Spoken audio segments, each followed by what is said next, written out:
Hello students, कैसे हैं आप सब। मैं डॉक्टर मंजू सिंह अपना एक और वीडियो लेकर आपके सामने उपस्थित हूँ, जो है पतंजलि के अष्टांग योग पर। अष्टांग योग होता क्या है, चलिए अगली स्लाइड में चलते हैं और देखते हैं। भारत के षट दर्शनों में महर्षि पतंजलि का योग दर्शन बड़ा ही महत्वपूर्ण स्थान रखता है। महर्षि पतंजलि योग के अनुशासक के रूप में पूज्य हैं। महर्षि पतंजलि ने अपने योग सूत्र में चित्त की वृत्तियों के निरोध को योग बताया। चित्त की वृत्तियों के निरोध के लिए अभ्यास एवं वैराग्य को आवश्यक बताया गया है। इस समय दृष्टा की अपने स्वरूप में स्थिति हो जाती है। इस अवस्था की प्राप्ति के लिए जो साधन बताए गए हैं वह अष्टांग योग कहलाते हैं। यदि संसार के लोग वास्तव में इस बात को लेकर गंभीर हैं कि विश्व में शांति स्थापित होनी चाहिए, तो इसका एकमात्र जो साधन है वो अष्टांग योग का पालन। अगर सभी लोग अष्टांग योग का पालन करते हैं तो विश्व में शांति स्थापित आवश्यक रूप से की जा सकती है।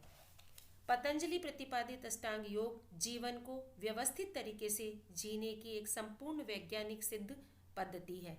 अष्टांग योग द्वारा व्यक्तिक व सामाजिक समरसता, शारीरिक स्वास्थ्य, बौद्धिक जागरण, मानसिक शांति व आत्मिक आनंद की अनुभूति होती है।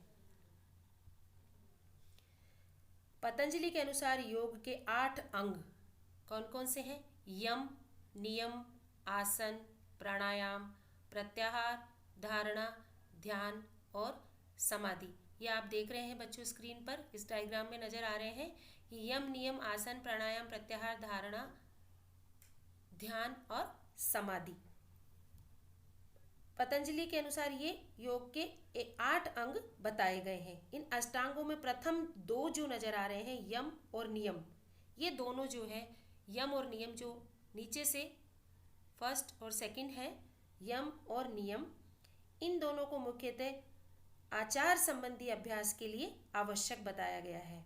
और इसके पश्चात के अंग आसन और प्राणायाम शरीर को भौतिक रूप से योगाभ्यास के योग्य बनाने के लिए आवश्यक है। और जो 5वें नंबर पर है प्रत्याहार, ध्यान से सुनिए, जो 5वें नंबर पर है प्रत्याहार, वो मुख्यतः इंद्रिय निग्रह का उपाय है या इंद्रियों को नियंत्रण में करने का उपाय है। और इसके पश्चात की जो प्रक्रियाएं हैं 3, धारणा, ध्यान और समाधि, वो पूर्ण रूप से मानसिक तथा आध्यात्मिक साधनाएं हैं और मानसिक शांति के लिए काम में ली जाती हैं। इनके द्वारा मानसिक शांति प्राप्त हो सकती है। तो इस तरह से ये आपने देखे पतंजलि के अष्टांग योग के 8 अंग। अष्टांग योग के प्रथम 5 अंग बहिरंग और शेष 3 अंग अंतरंग नाम से प्रसिद्ध हैं। पहला नंबर पर बहिरंग है। बहिरंग में क्या क्या आते हैं?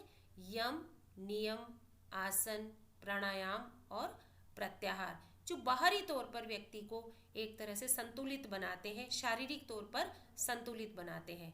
और अंतरंग में आते हैं धारणा, ध्यान और समाधि, जो अंतिम 3 हैं और जो आंतरिक तौर पर, मानसिक तौर पर व्यक्ति को संतुलित बनाते हैं। तो बच्चों, आपने इस तरह से देखा अष्टांग योग के अंतर्गत ये 8 अंग जो पतंजलि ने बताए हैं वह सभी बहुत ही महत्वपूर्ण हैं। और योग के रास्ते पर चलने के लिए हमें इस सीढ़ी से होकर गुजरना पड़ता है। चलिए अगली स्लाइड पर चलते हैं और देखते हैं 8 लिम्स ऑफ योगा, जो हमने अभी पहले देखे थे।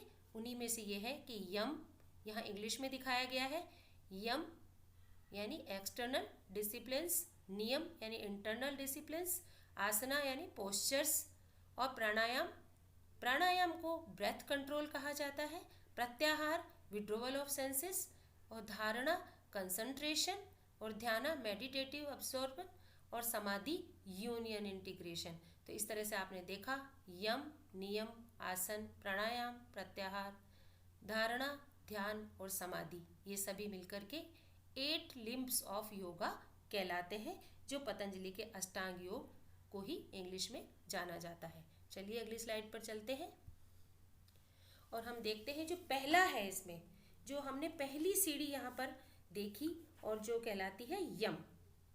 यम का अर्थ है नैतिक शिष्टाचार, या यम का अर्थ है चित्त को धर्म में स्थिर रखने का साधन, अर्थात यह अनुष्ठान है जिससे साधक बहिर्मुखता से अंतर्मुखता की ओर बढ़ता है।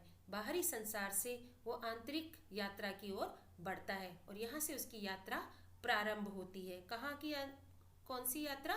मानसिक यात्रा। बाहरी संसार से वो आंतरिक संसार की ओर चलता है और आंतरिक यात्रा प्रारंभ करता है। यहीं से इसे यम माना जाता है और यम का वैसे भी बहुत महत्व है, क्योंकि यहाँ से ही एक तरह से व्यक्ति योग की जो साधना है उसकी ओर कदम बढ़ाता है।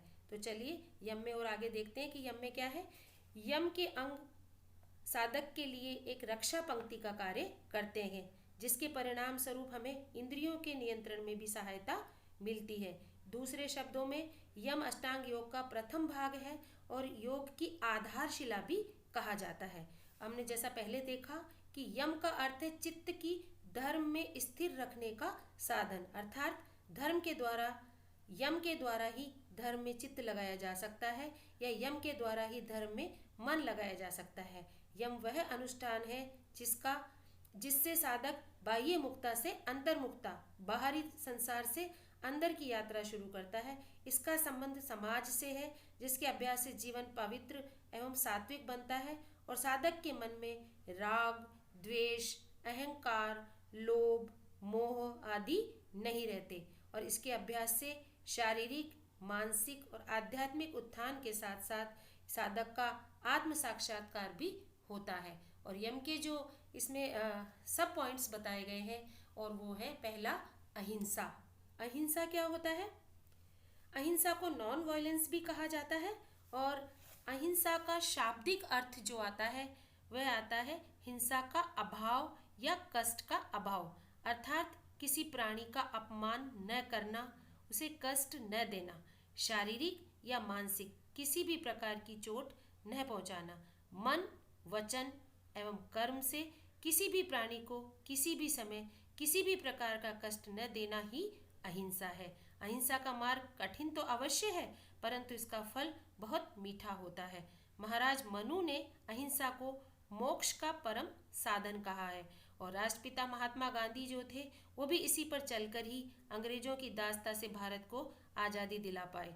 अहिंसा जो है वह बहुत ही इस तरह से एक बहुत महत्वपूर्ण चीज मानी जाती है जिसने हमें आज़ादी दिलाई। अहिंसा का अर्थ क्या हो गया बच्चों? एक बार फिर देख लेते हैं। अहिंसा का अर्थ है हिंसा न करना। अब हिंसा न करना में हम जो बात कर रहे हैं वह है कि हम मन, वचन और कर्म से अहिंसा करें, यानी हम मन, वचन और कर्म से किसी भी प्राणी को किसी भी प्रकार का नुकसान न पहुंचाए, तो ये अहिंसा के अंतर्गत आता है। अगला जो पॉइंट आता है इसमें वह है सत्य। सत्य जो है वह है मन, वचन एवं कर्म में एकता ही सत्य कहलाती है। दोबारा सुनिए, मन, वचन और कर्म में एकता ही सत्य है, अर्थात किसी बात को हम जैसा देखते हैं, सुनते हैं या अनुभव करते हैं उसे उसी रूप में समझना, अभिव्यक्त करना और अपने आचरण में ढालना ही सत्य है। तो सत्य क्या हुआ बच्चों? मन, वचन और कर्म में एकता, यानी हम तीनों में एकता बनाकर चलें तो वह सत्य कहलाता है। मनु के अनुसार वह सनातन धर्म है कि सत्य बोला जाए लेकिन अप्रिय सत्य नहीं बोलना चाहिए। सत्य अत्यंत महत्वपूर्ण यम है क्योंकि सत्य पर ही अन्य यम तथा नियमों का पालन निर्भर करता है। महात्मा गांधी ने भी सत्य पर बहुत अत्यधिक विशेष बल दिया और इसे अपनी कार्य पद्धति का आधार बनाया। जिस प्रकार से अग्नि मलिनता को जलाती है और सोने को शुद्ध बनाती है, उसी प्रकार से साधना रूपी अग्नि व्यक्ति को पवित्र बना देती है। तो सत्य क्या हुआ?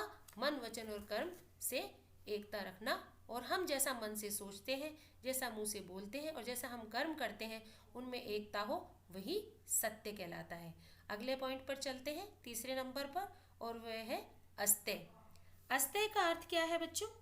अस्तेय का अर्थ है कि एक तरह से चोरी ना करना, अर्थात किसी ऐसी वस्तु को प्राप्त करने की इच्छा या चेष्टा न करना जो स्वयं के द्वारा उपार्जित न की गई हो। मन, वचन एवं कर्म से पराई वस्तु की इच्छा न करना ही अस्तेय कहलाता है। हम दोबारा सुनेंगे कि मन, वचन एवं कर्म से पराई वस्तु की इच्छा न करना ही अस्तेय है। दूसरे की वस्तु बिना अनुमति के लेना एवं उसका उपयोग विभिन्न स्व कार्य के लिए करना एक प्रकार से दुराचार है। इस प्रकार इसमें दुरुपयोग, विश्वासघात, अव्यवस्था एवं दुर्व्यवहार का समावेश भी होता है। इसीलिए व्यक्ति को चाहिए कि वह अपनी आवश्यकताओं को कम से कम रखे, जिसकी आज के समय में बहुत आवश्यकता है, क्योंकि आज हम अनावश्यक रूप से सामानों के संग्रह में, धन के संग्रह में लगे रहते हैं। तो इस तरह से अस्तेय क्या हुआ?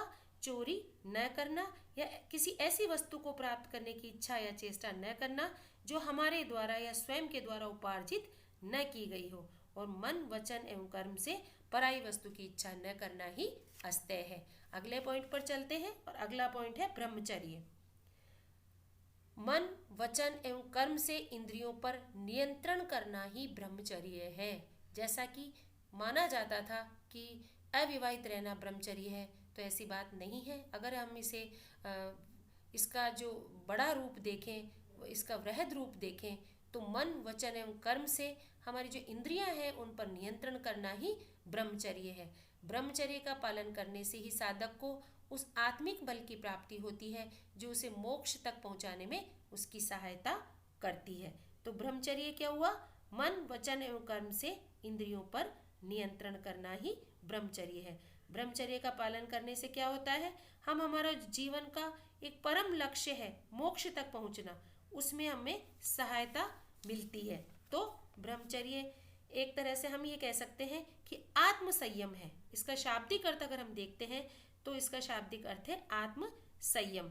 शंकराचार्य के अनुसार ब्रह्मचारी वह है जो पवित्र वैदिक विद्या के अध्ययन में लीन है, ब्रह्मा में निरंतर विचरण करता है और जानता है कि सबका अस्तित्व ब्रह्मा में है, अर्थात जो सभी में देवत्व के दर्शन करता है वह ब्रह्मचारी है। तो ब्रह्मचारी क्या हुआ? मन, वचन एवं कर्म से इंद्रियों पर नियंत्रण करना या आत्म संयम करना, यही ब्रह्मचर्य है। तो हमने देखे बच्चों यम के ये पॉइंट्स: अहिंसा, सत्य, अस्तेय और ब्रह्मचर्य।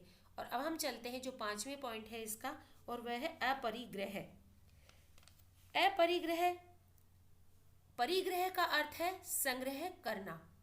परिग्रह का अर्थ है संग्रह करना अथवा संचय करना या किसी चीज को इकट्ठा करना, तथा अपरिग्रह का अर्थ है संचय ना करना, अर्थात अनावश्यक धन का संग्रह नहीं करना।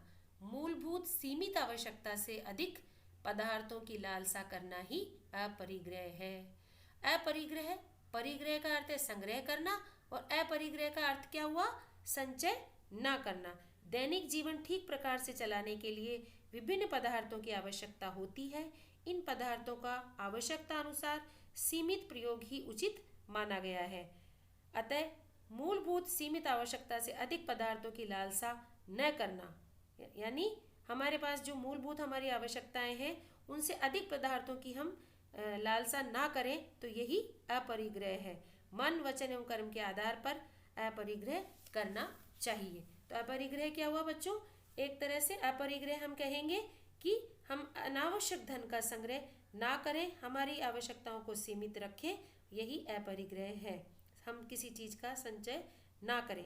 भगवत गीता के 9वें अध्याय में श्री कृष्ण ने अर्जुन से कहा था कि जो एकाग्र मन से एकमात्र मेरी भक्ति करते हैं और प्रत्येक क्षण अनन्य भाव से मुझ में स्थित हैं, मैं उनके योग क्षेत्र की व्यवस्था कर देता हूँ। मैं उनकी संपूर्ण आवश्यकताओं की पूर्ति करता हूँ एवं उनकी रक्षा भी करता हूँ। तो इस तरह से अपरिग्रह के बारे में भगवत गीता के 9वें अध्याय में श्री कृष्ण ने अर्जुन को बताया था कि हमारा जो एकाग्र मन है एकमात्र मेरी भक्ति करता है और प्रत्येक क्षण, यानी हर हमारे जीवन का जो क्षण है उसमें हम अनन्य भाव से जो मुझ में स्थित है और मेरे योग क्षेत्र की व्यवस्था करते हैं, मैं उनकी आवश्यकताओं की पूर्ति स्वयं ही करता हूँ, इसीलिए हमें संचय नहीं करना चाहिए। तो बच्चों इस तरह से हमने देखा यम जो है, यम के हमने ये पॉइंट्स देखे: अहिंसा, सत्य, अस्तेय, ब्रह्मचर्य और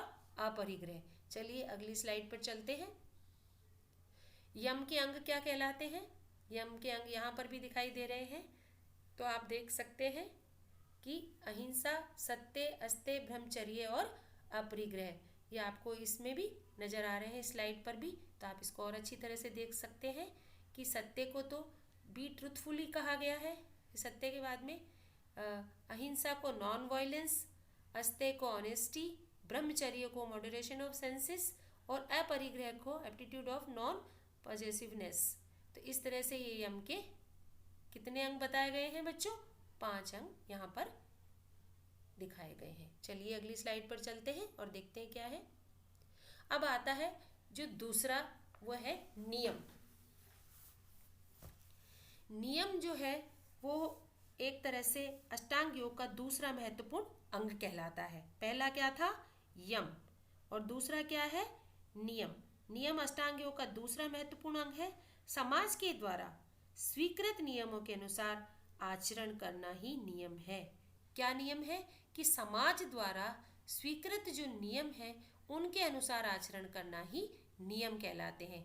नियमों पर चलने वाला व्यक्ति ही समाज में आदर्श पुरुष के रूप में जाना जाता है। आदर्श पुरुष कौन होता है? जो नियमों पर चलता है और जिसका हमें एक तरह से हमें भी उसके अनुसार चलना चाहिए और उसका एक तरह से पालन करना चाहिए कि जैसे आदर्श व्यक्ति काम करता है हम भी उसी के अनुसार करें। अर्थात साधक इन नियमों पर चलकर अपने व समाज के मध्य सामाजिक, बौद्धिक व आध्यात्मिक समन्वय स्थापित कर लेता है। भिन्न भिन्न विद्वानों ने नियम के बारे में और भी भिन्न भिन्न चीज़ें कही है, पर यहाँ पर हम क्या कह सकते हैं अगर हम मोटे रूप में देखें तो कि समाज द्वारा स्वीकृत जो नियम है उनके अनुसार आचरण करना ही नियम है। नियम के जो अंग है या नियम के जो पॉइंट्स हैं उनमें पहला आता है शौच। शौच से तात्पर्य मन तथा शरीर की पवित्रता से है।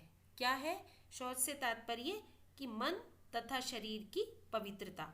यह पवित्रता एक तरह से आंतरिक एवं बाह्य स्वच्छता दोनों ही रूप में जानी जाती है। यानी हम आंतरिक तौर पर और हम बाहरी तौर पर जो स्वच्छता रखते हैं वो शौच के अंतर्गत आती है, अर्थात मन एवं शरीर की पवित्रता। समझे बच्चों आप? शौच क्या हुआ? शौच का अर्थ है आंतरिक एवं बाहरी स्वच्छता। यानी आसन एवं प्राणायाम करने से शरीर स्वच्छ होता है। शरीर की स्वच्छता के साथ साथ विचार, वचन और शुद्ध आहार की भी आवश्यकता होती है। जब तप के द्वारा आंतरिक शुद्धि संभव है। तो शरीर की स्वच्छता तो हम धोकर कर लेते हैं, नहा कर लेते हैं साफ सफाई के द्वारा, और हम आंतरिक जो स्वच्छता है वो किसके साथ करते हैं? हमारे जो विचार हैं, वचन हैं, उन्हें हम जब तप के द्वारा आंतरिक शुद्धि कर लेते हैं। तो पहला पॉइंट हुआ इसका नियम का शौच। दूसरे पर चलते हैं और दूसरा है संतोष। कर्म का पालन करते हुए उसका जो परिणाम हो और जो कुछ उससे प्राप्त हो तथा जिस परिस्थिति में भी रहना पड़े उसी से संतुष्ट रहना और अन्य किसी प्रकार की कामना न करना ही संतोष है। संतोष यानी एक तरह से हम ये कह सकते हैं कि जो भी हम कार्य कर रहे हैं उससे हमें जो भी प्राप्त हो रहा है, चाहे वह धन है या कोई और हमें लाभ प्राप्त हो रहा है, और जिस भी परिस्थिति में हमें रहना पड़ रहा है उससे संतुष्ट रहना ही संतोष कहलाता है। कर्तव्य अर्थात कर्म का पालन करते हुए जो भी हम काम कर रहे हैं उससे हमें जो बदले में मिल रहा है उससे हमें संतुष्ट रहना ही संतोष है। तीसरे पॉइंट पर चलते हैं और तीसरा कहलाता है तप। तपो द्वंद्वम सहनम, अर्थात द्वंद्व को सहन करना ही तप है। तप रूपी साधना से शरीर में तेज की वृद्धि होती है और मानसिक व बौद्धिक विकार दूर हो जाते हैं। तप का अर्थ प्रज्वलित करना भी है। तप के बिना चित्त परमात्मा के पास नहीं पहुंच सकता। तप मुख्यतः 3 प्रकार का बताया गया है: कायिक, वाचिक तथा मानसिक। ब्रह्मचर्य और अहिंसा जो है वो कायिक तप है। बुरे वचनों का प्रयोग न करना, ईश्वर का गुणगान करना, स्वयं के लिए परिणाम का विचार किए बिना सत्य बोलना, दूसरे की निंदा न करना, हमारे वचन से हम जो तप करते हैं वह वाचिक तप है। और मानसिक स्थिति का विकास करना एवं आत्म संयम करना मानसिक तप है। योगी को चाहिए कि वह तप से शरीर, मन एवं चरित्र की शक्ति का समुचित विकास करे। तो इस तरह से तप क्या हुआ? तप है एक हमारे जो शरीर है उसमें तप रूपी साधना से शरीर में तेज की वृद्धि होती है और हमारे जो मानसिक और जो बौद्धिक विकार हैं या इस तरह की जो इनमें बुराइयां हैं मानसिक तौर पर वह तप के द्वारा दूर हो जाती है। तो तब एक तरह से हमें परमात्मा के पास पहुंचाने के लिए एक और कदम बढ़ाने का काम करता है। अगले पॉइंट पर चलते हैं और वह है स्वाध्याय। स्वाध्याय से आशय यह है कि स्वयं का परिश्रम करना। स्वाध्याय का अर्थ है स्वयं अध्ययन, आत्मचिंतन एवं मनन, अर्थात नित्य ओम, गायत्री मंत्र आदि पवित्र मंत्रों का जाप, वेद, उपनिषद, पुराण आदि शास्त्रों का अध्ययन और मनन आदि ही स्वाध्याय है। क्या हुआ स्वाध्याय? स्वयं अध्ययन। किसका अध्ययन? हम रोजाना नित्य ओम का जाप करें, गायत्री मंत्र का जाप करें और पवित्र मंत्रों का जाप करें और वेद, उपनिषद, पुराण आदि शास्त्र जो हैं, हमारे धार्मिक जो ग्रंथ हैं, उनका हम अध्ययन करें और उनका मनन करें। यही स्वाध्याय कहलाता है।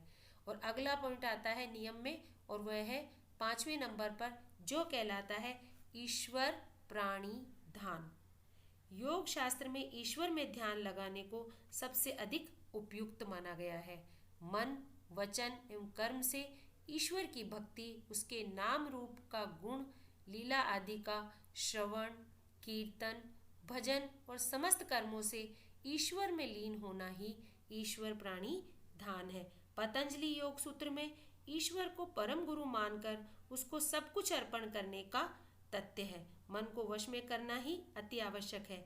जब व्यक्ति को इसमें सफलता प्राप्त नहीं होती है तब वह परमात्मा की ओर सहायता के लिए उन्मुक्त होता है, क्योंकि वहाँ यही वह सभी शक्तियों का स्रोत है। इस अवस्था में व्यक्ति का उद्भव होता है और व्यक्ति की आत्मा पूर्ण रूप से विकास को प्राप्त होती है। भगवत गीता में श्री कृष्ण ने कहा है कि जो अंतरात्मा को मुझ में लगाकर मेरा भजन करता है वह मुझे सभी योगियों में प्रिय है। क्या कहा है श्री कृष्ण ने? कि अंतरात्मा को मुझ में लगाकर, किसमें? ईश्वर में लगाकर या श्री कृष्ण में लगाकर मेरा भजन करता है वह मुझे सभी योगियों में प्रिय है। तो एक तरह से ईश्वर प्राणिधान क्या हुआ कि हम मन, वचन और कर्म से सुबह से लेकर शाम तक जो भी काम करें वह सभी ईश्वर को ध्यान में रखते हुए करें। गुणगान करें तो ईश्वर लीलाओं का, और कीर्तन करें तो ईश्वर का, हम श्रवण करें तो ईश्वर के भजन का श्रवण करें। हम जो भी कार्य करें वो ईश्वर को ध्यान में रखते हुए करें। तो इससे हमारा जो सुबह से शाम तक का जो सारा कार्यक्रम है दिन भर का, वो सभी ईश्वर को ध्यान में रखते हुए किया जाए तो वह ईश्वर प्राणी ध्यान कहलाता है। तो इस तरह से हमने देखा नियम। चलिए अगली स्लाइड पर और चलते हैं और देखते हैं कि अगली स्लाइड पर क्या है। तीसरे नंबर पर जो आता है वह कहलाता है आसन। पतंजलि के अनुसार जिस मुद्रा में शरीर सुखपूर्वक स्थिर रह सके वही आसन है। आसन क्या है? कि जिस भी मुद्रा में हम बैठें और हमारा शरीर सुखपूर्वक स्थिर रहे, हिले डुले नहीं, स्थिर रहे, तो वही आसन कहलाते हैं। योग साधना करने के लिए शरीर की तैयारी में आसन का प्रमुख स्थान है। शरीर की प्रत्येक मांसपेशी, नाड़ी, ग्रंथि को प्रयोग में लाने के लिए आसनों का विकास हुआ है। आसन करने से शरीर सुंदर, पुष्ट एवं लचीला होता है तथा शरीर को विभिन्न प्रकार की बीमारियों से मुक्ति प्राप्त होती है। आसनों से शरीर में स्थिरता आती है तथा शारीरिक अंगों को हल्का बनाता है यह, जिससे मानसिक स्थिति भी अपने आप से संतुलन में आने लगती है। हठ योग में भी आसन को सबसे अधिक महत्वपूर्ण स्थान दिया गया है। कहा जाता है कि समस्त आसनों को भगवान शिव ही जानते हैं। पतंजलि ने आसन की परिभाषा देते हुए लिखा है कि स्थिर सुखम आसनम, अर्थात जिस मुद्रा में शरीर सुखपूर्वक स्थिर रह सके वही आसन है। तो आसन क्या हुआ कि हम सुखपूर्वक जिस भी स्थिति में हम बैठ सकते हैं और स्थिरता पूर्वक बैठ सकते हैं वही आसन कहलाता है। आसनों से शरीर क्या होता है? एक तरह से आसनों से शरीर के जो अंग हैं उनमें हल्कापन आ जाता है और शरीर की जो सभी मांसपेशियां हैं, नाड़ियां हैं, ग्रंथियां हैं, उन सभी का विकास होता है। हमारा जो शरीर है वह सुंदर हो जाता है, लचीला हो जाता है। हमें शारीरिक व्यायाम और शारीरिक जो हमारा पुष्टता है वह भी आसनों से हमें प्राप्त होती है और हमारे इसके द्वारा हमारे मन को भी साधा जा सकता है। आसनों के द्वारा जो है हमारे मन पर भी प्रभाव पड़ता है, हमारी मानसिक स्थिति संतुलन में आती है, हमारे मन को भी इसके द्वारा साधा जा सकता है। आसन केवल शारीरिक व्यायाम ही नहीं है, यह एक तरह से हमारे मन के लिए भी महत्वपूर्ण है। और आसनों का विशेष लाभ यह है कि इसका प्रभाव हमारी अंतःस्रावी ग्रंथियों पर भी पड़ता है और जिससे इनकी क्रिया सुधर जाती है। तो इस तरह से हम आसनों को एक तरह से यह कह सकते हैं कि आसन हमारे शरीर को संतुलित रखने के लिए, हमारी मानसिक स्थिति को संतुलित रखने के लिए बहुत ही आवश्यक है। आज के समय में जो हमारी युवा पीढ़ी है खास करके, उनको जिम वगैरह जाने में ज़्यादा पसंद आता है, जिम जाना। लेकिन अगर हम आसनों का प्रयोग करें, हम प्राणायाम का प्रयोग करें, तो हम शारीरिक और मानसिक दोनों तरह से संतुलित हो सकते हैं। जिम वगैरह जाकर के हम शारीरिक तौर पर तो फिर भी हम शरीर को पुष्ट बना सकते हैं और हम शरीर की एक तरह से व्यायाम कर सकते हैं शरीर का, लेकिन उसके द्वारा हम मानसिक स्थिति को संतुलन में नहीं ला सकते। आसनों के द्वारा ये फायदा होता है, आसन से ये लाभ होता है कि इससे शरीर और मन दोनों ही संतुलित हो जाते हैं। इसलिए आसन का आज के समय में भी बहुत महत्वपूर्ण स्थान है एक व्यक्ति के जीवन में। चौथे नंबर पर चलते हैं और चौथे नंबर पर आता है प्राणायाम। इसे ब्रेथ कंट्रोल भी कहते हैं। प्राणायाम शब्द जो है वो दो शब्दों से मिलकर बना है। प्राणायाम शब्द दो शब्दों से मिलकर बना है। इस शब्द को दो भागों में बांटा जा सकता है। क्या क्या है वो? प्राण प्लस आयाम। प्राण का अर्थ है स्वास्थ्य और आयाम का अर्थ है लंबाई या विस्तार। लंबाई या विस्तार। संस्कृत में प्राण का अर्थ है सांस और आयाम का अर्थ है रोक। संस्कृत में प्राण का अर्थ है सांस और आयाम का अर्थ है रोक, यानी हम सांस को कितना रोकें और किस प्रकार से लें और किस प्रकार से छोड़ें, यह प्राणायाम कहलाता है। यानी प्राण प्लस आयाम। प्राण का अर्थ क्या हुआ? एक तरह से हमारी श्वास, और आयाम का अर्थ उसके लंबाई या उसका विस्तार, यानी हम कितनी लंबी सांस लें, कितनी लंबी सांस रोकें और कितनी लंबी सांस हम छोड़ें। इस तरह का जो आयाम है, इस तरह का जो सांस का, एक तरह से हम ये कहेंगे कि सांस का जो आकार है वही प्राणायाम कहलाता है। इसमें 3 प्रक्रियाएं होती है। 3 प्रक्रियाएं कौन कौन सी है? पूरक, कुंभक और रेचक। पूरक क्या होती है बच्चों? श्वास को अंदर खींचना, ये कहलाती है पूरक। दोबारा सुनेंगे, पूरक क्या होती है? श्वास को अंदर खींचना पूरक कहलाती है। कुंभक दूसरे नंबर पर। कुंभक किसे कहते हैं? श्वास को अंदर खींचा हमने, वो पूरक कहलाया, और अंदर खींच के हमने अंदर ही श्वास को रोका, ये क्या कहलाता है? ये कहलाता है कुंभक। और तीसरे नंबर पर आता है रेचक, यानी हमने जो रोकी थी श्वास, उस श्वास को हम जब बाहर छोड़ते हैं तो वह रेचक कहलाता है। यानी हमने सांस खींची अंदर, वो पूरक, फिर अंदर खींच के हमने अंदर ही श्वास को रोका, वो कुंभक, और अंदर से हमने जब श्वास को रोका हुआ था, जिस श्वास को, उसको हमने बाहर की ओर छोड़ा तो वह रेचक कहलाती है। तो इस तरह से जो श्वास की है ये 3 प्रक्रियाएं चलती है। इसमें 3 प्रक्रियाएं चलती है। प्राणायाम से मुख्यतः नाड़ी का शोधन भी होता है तथा दृढ़ता आती है। इसके अतिरिक्त प्राणायाम से हमारे असाध्य रोग भी दूर हो सकते हैं। इनमें से जो प्राणायाम है जो हमें करने चाहिए हमारे दिन प्रतिदिन में, और जिनसे हमें बीमारियों से मुक्ति मिल सकती है, हम रोगों से दूर रह सकते हैं, तो जो मुख्य प्राणायाम हैं वो कौन से हैं? अनुलोम विलोम प्राणायाम, सूर्य भेदन प्राणायाम, उज्जयी प्राणायाम, शीतकारी प्राणायाम, भस्त्रिका प्राणायाम और भ्रामरी प्राणायाम। तो इस तरह से ये प्राणायाम बताए गए हैं मुख्य। ये सभी व्यक्तियों को हमारे रोजाना की जो दिनचर्या है उसमें शामिल कर लेना चाहिए, और रोजाना प्रातःकाल में हमें ये प्राणायाम करने चाहिए। इससे हमारा शरीर और हमारा मन दोनों स्वस्थ रह सकेंगे। तो इस तरह से बच्चों इस स्लाइड तक हमने देखा, हमने जो पतंजलि के अष्टांग योग है उसमें से 4 अंगों को हमने यहाँ पर देख लिया: यम, नियम, आसन और प्राणायाम। और हम अगली स्लाइड पर चलते हैं और देखते हैं 5वें नंबर पर। 5वें नंबर पर आता है प्रत्याहार, जिसकी हमने पहले भी बात की थी कि प्रत्याहार जो है एक तरह से जो शुरू के अंग है और जो बाद के अंग है उनमें सेतु का काम करता है। क्या काम करता है? सेतु। सेतु क्या होता है? पुल। प्रत्याहार स्वनियंत्रण की प्रक्रिया है जिसमें व्यक्ति अपनी इंद्रियों को उनके विषयों से पृथक रखता है। अन्य शब्दों में इसका संबंध वैराग्य का जीवन व्यतीत करने से है, जो योग की अग्रिम उच्च मानसिक अवस्थाओं की प्राप्ति के लिए अत्यंत आवश्यक है। यानी हमने शुरू में जो 4 अवस्थाएं देखी अष्टांग योग की, यम, नियम आदि, तो वो सारे थे शारीरिक तौर पर, और प्रत्याहार जो आता है वो हमें मानसिक यात्रा जो हम शुरू करने वाले हैं उसकी तरफ ले जाने के लिए एक पुल का काम करता है। प्रत्याहार नाम की 5वीं योगावस्था है जहाँ इंद्रियां वश में की जाती हैं। जब यह अवस्था प्राप्त होती है तब साधक आत्म परीक्षण की खोज के मार्ग में आगे निकल जाता है। तो इस तरह से प्रत्याहार क्या हुआ बच्चों? प्रत्याहार एक तरह से हम ये कह सकते हैं कि एक सेतु का काम करता है, एक पुल का काम प्रत्याहार करता है, और प्रत्याहार के द्वारा हम एक सेतु की तरह आगे बढ़ सकते हैं। प्रत्याहार के बाद में क्या आता है?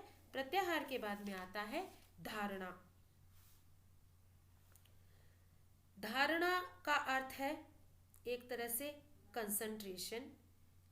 अंग्रेजी में यह शब्द योग विज्ञान के धारणा शब्द का पूर्ण अर्थ में प्रतिनिधित्व करता है। पतंजलि के अनुसार बाहर अथवा शरीर के भीतर कहीं भी किसी एक देह में चित्त को ठहराना ही धारणा है। ये समाधि की ओर जब हम बढ़ते हैं तो उसमें ये पहला कदम कहलाता है। ये एक प्रकार का मानसिक व्यायाम है जो साधक को आगे ध्यान तथा समाधि के अभ्यास में समर्थ बनाता है। तो ध्यान धारणा क्या हुआ बच्चों? ये धारणा जो है मनुष्य का उच्चतम ध्यान अवस्था में मन चलता रहता है। इसका आशय यह है कि मन की गति का एक सीमा में नियमन करना, लेकिन योग शास्त्र के अनुसार उपरोक्त प्रकार की मनोगति के नियमन को अभ्यास द्वारा पूर्ण मनोनिग्रह की स्थिति तक पहुंचाया जा सकता है, और उस उच्चतम स्थिति में पहुंचने पर मन पूर्ण रूप से स्थिर हो जाता है। इस प्रकार यदि धारणा मुख्यतः एक मानस योग की अभ्यास प्रक्रिया है। क्या है? मानस योग की अभ्यास प्रक्रिया। पतंजलि के अनुसार बाहर अथवा शरीर के भीतर कहीं भी किसी एक देह में चित्त को ठहराना ही धारणा है। ये समाधि की ओर पहला कदम है। इसके अंतर्गत साधक ध्येय वस्तु को मन के समक्ष स्थिर रखता है। इसके लिए किसी ध्येय वस्तु जैसे शरीर के बाहर किसी इष्ट देव की प्रतिमा अथवा शरीरगत किसी प्रदेश जैसे नासिका पर अपने मन को स्थिर करना होता है। वस्तुतः एक प्रकार का मानसिक व्यायाम भी कहलाता है जो साधक को आगे ध्यान तथा समाधि के अभ्यास में समर्थ बनाता है। धारणा में भी वही साधक पूर्ण सफल होता है जो बहिरंग योगाभ्यास के साथ साथ प्रत्याहार का सफल अभ्यास कर रहा हो। यानी इसके लिए जो हम ये धारणा है ये अंतरंग का पहला अंग कहलाता है, लेकिन इससे पहले हमें जो बहिरंग है और जो प्रत्याहार है उनकी भी हमें सफल अभ्यास करना होता है।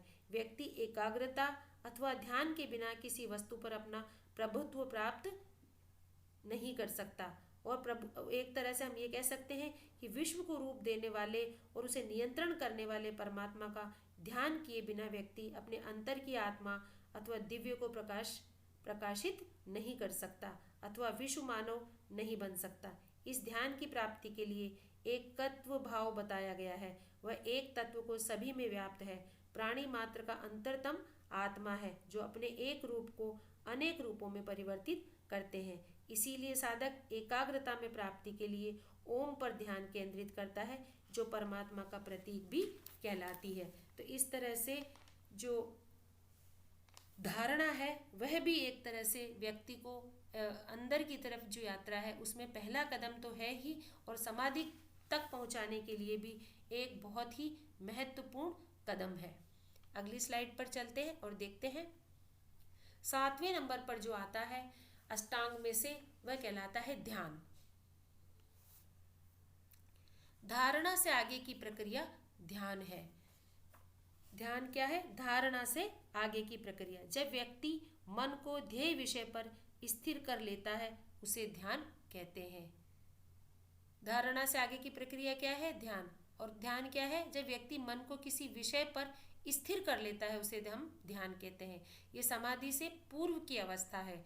ध्यान मन के पूर्ण स्तरीकरण की प्रक्रिया भी है। पतंजलि के अनुसार जहाँ चित्त लगाया जाए इसी में वृत्ति का लगातार चलना ध्यान है, और इसी अवस्था में शरीर, स्वास्थ्य, इंद्रियां, मन, बुद्धि तथा अहंकार उसके ध्यान के विषय परमात्मा में पूरक बनते हैं। इसके द्वारा सिद्धियों की प्राप्ति भी की जा सकती है। पतंजलि के अनुसार जहाँ चित्त लगाया जाए इसी में वृत्ति का लगातार चलना ध्यान कहलाता है। ध्यानावस्था में एकाग्रता की धारणा निर्विघ्न होती है और इस अवस्था में शरीर, स्वास्थ्य, इंद्रियां सभी कुछ ध्यान के विषय परमात्मा के पूरक बन जाते हैं। तो इस तरह से जो है ध्यान की जो प्रक्रिया है वो ईश्वर की तरफ ले जाने के लिए एक और कदम बढ़ाने की तरह से काम करता है। और इसमें अगला जो आता है पतंजलि के अष्टांग योग में, और वह आता है 8वें नंबर पर, और जो एक अंतिम अवस्था भी कहलाती है अष्टांग योग की, और वह कहलाती है जो है समाधि। समाधि पतंजलि अष्टांग का 8वां तथा अंतिम लक्ष्य है। ध्यानाभ्यास करते समय स्वरूप शून्यता का प्रादुर्भाव हो जाने पर समाधि सिद्ध हो जाती है। स्वरूप शून्यता के आते ही उच्चतर चेतना कम होने लगती है। ध्येय के पार स्थिर अंदरूनी सत्य की अनुभूति होने लगती है, जहाँ ध्यान एवं ध्येय एक आकार के हो जाते हैं। इस प्रकार समाधि ध्यानाभ्यास की ही उच्चतम अवस्था कहलाती है। और यह समाधि पतंजलि का एक अंतिम जो अष्टांग का अंतिम लक्ष्य भी है। ध्यान अभ्यास करते समय स्वरूप की शून्यता हो जाती है और हमें एक तरह से समाधि ध्यान अभ्यास की ये उच्चतम अवस्था भी है। समाधि साधक की खोज का अंत भी है, क्योंकि यहाँ पर आकर के जो एक साधक है उसकी खोज खत्म हो जाती है, उसकी खोज का एक तरह से अंत हो जाता है, और ये अंतिम जो उच्चतम शिखर है योगी का वह वहाँ पर पहुँच जाता है। समाधि की अवस्था में वह प्रयास करता है कि जहाँ उसका शरीर और इंद्रियां स्थिर हो जाती है, मानो वह सो रहा हो, और उसके मानव बुद्धि की जो क्रियाएं हैं सचेत एवं जागृत होती है, मानो वह जाग रहा हो और फिर भी वह चेतना से एकदम परे हो। तो समाधि क्या है? जो साधक की खोज है उसका अंत जो है वह समाधि की तरफ बढ़ाता है। समाधि की अवस्था व्यक्ति पूर्णतः सचेत एवं सक्रिय रहकर करता है। तो इस तरह से बच्चों हमने देखा पतंजलि के जो अष्टांग योग है उसमें पतंजलि के अष्टांग योग के 8 अंगों के बारे में आज हमने जाना। 8 अंग कौन कौन से थे? यम, नियम, आसन, प्राणायाम, प्रत्याहार, धारणा, ध्यान और समाधि। इसमें से जो प्रथम 5 हैं वो तो क्या कहलाते हैं? पतंजलि के यम, नियम, आसन, प्राणायाम, प्रत्याहार ये कहलाते हैं बहिरंग, और धारणा, ध्यान और समाधि ये कहलाते हैं अंतरंग योग। तो आज आपने देखा बच्चों, हमने आज यहाँ पर अष्टांग योग के बारे में अध्ययन किया। मैं उम्मीद करती हूँ कि आपको मेरी ये आज का जो वीडियो है ये पसंद आया होगा और आपको पतंजलि का जो अष्टांग योग है ये समझ में आ गया होगा। अगर आपको मेरा ये वीडियो पसंद आया है तो आप मेरे चैनल को सब्सक्राइब कीजिए और मेरे इस वीडियो को लाइक कीजिए और शेयर कीजिए। आगे और अन्य वीडियो में फिर से मिलते हैं।